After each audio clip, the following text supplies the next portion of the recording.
မြင့်ငယ်ဘက်ကညီမ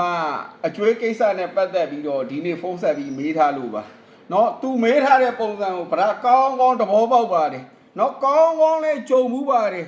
เนาะသူပြောတဲ့ပုံစံကပိုးတဲ့ငွေနဲ့ပြန်ယူသွားတဲ့ကုန်တန်ဖို့မမျှတာပေါ့ပြောရမယ်ဆိုရင်10သိန်းပို့လိုက်တယ်ပြန်ယူသွားတာ15သိန်းပို့30ပို့နောက်တစ်ယောက်ကလည်းလာတယ်10သိန်းပို့လိုက်တယ်ပြန်ယူသွားတာ30ပို့30ပို့အဲ့လိုမျိုးလုံးချလဲလိုက်ပြီးတော့နောက်မှအရင်ကြီးကကိုကစိုက်တဲ့နဲ့တော်တော်လေးကိုစိုးရတဲ့အခြေအနေပါနော်တော်တော်လေးကိုစိုးရတဲ့အခြေအနေပါအဲ့လိုအခြေအနေမျိုးဗရာကောင်းကောင်းကြုံတွေ့ဘူးပါတယ်နော်ညီမရေအဲ့တော့ပြောရမယ်ဆိုရင်တော့ညီမနတ်ထန်စပြီးတော့ကျင်းရပေါ့မဖြစ်မနေလုံးရမယ့်အရာဒီရှိသမျှဖောက်တဲ့အတိုင်းကိုလုံးဝအကျွေးအတက်မခံတော့ဘူးဆိုတဲ့အကြောင်းကိုညီမပြောလိုက်ပြီးတော့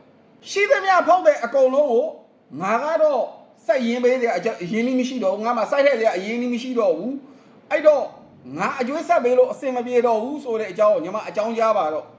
နော်အဲ့ဟာမဖြစ်မနေလုံးရတော့မှညီမပြဿနာတက်တော့မှအပွင့်လေးသားပြတာညီမပြဿနာတက်တော့မှနော်ဗရာတိတယ်နော်ပြီးလို့ရှိရင်ညီမဖောက်တဲ့ဒီကိုညီမစီမှာအပဲအကုန်လုံးလက်ငင်းဝယ်ခိုင်းမှာတော့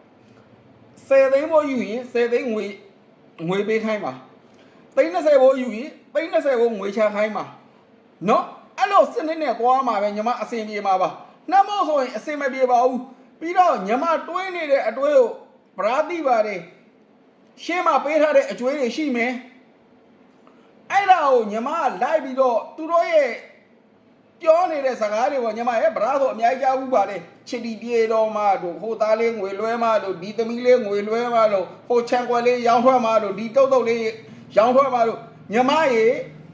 အဲ့စကားတွေကိုယုံပြီးတော့ထပ်မပေးပါနဲ့တော့ညီမဒုက္ခရောက်ပါတော့မယ်ညီမဒုက္ခရောက်ပါတော့မယ်နော်အဲ့တော့ပြီးတော့ရှိရင်သူတို့ကိုလူမန်ဆိုတာကိုစက်ပြီးကြည့်တဲ့ပုံစံပေါ့နော်တနှစ်မှာတစ်ခါရှိသမျှအကျွေးရဲ့100%ကိုစက်ခိုင်းပါနော်အဲ့ဒါမှကိုကနောက်နှစ်ပေးဖို့အတွက်ဗရာဆိုအဲ့တိုင်းပဲ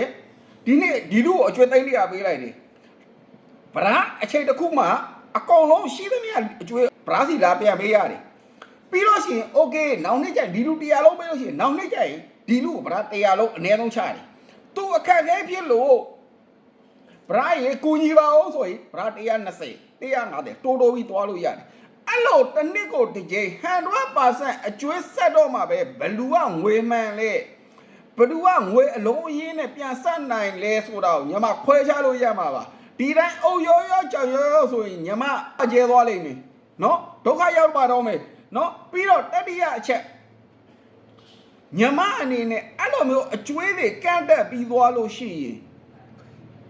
သူတို့ကတော့ညီမရဲ့အခုညီမစီကအကျွေးရနေတော့ညီမစီ9ရက်တစ်ခါလဲဈေးဝယ်မယ်15ရက်တစ်ခါလဲဝယ်မယ်အဲ့ဖောက်တဲ့ဒီအကုန်လုံးကို15ရက်ထက်ကြော်ပြီးတော့ဈေးဝယ်မပြတ်ပါစေနဲ့ဈေးဝယ်မပြတ်ပါစေနဲ့ညီမရဲ့ဗရာပြောတဲ့တဘော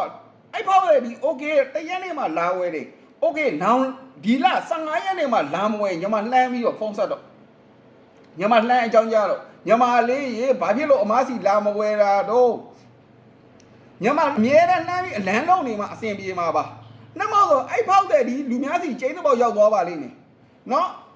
ညီမအမြဲတမ်းတွဲနှွေးပေးနေမှအဆင်ပြေမှာပါပြီးတော့ပေးထားတဲ့အကျွေးတွေကိုမလွန်အောင်ရသလောက်ပြန်ယူလို့ရအောင်ဖောက်တဲ့တွေနဲ့ညှိပါရှိတဲ့ဟာကိုလက်ငင်းဝယ်အခုကစပြီးတော့ရှေ့ကအကျွေးတဲ့ကိုโอเคငါတို့15ရက်ကိုဘယ်လောက်တော့တွင်းပေးပါ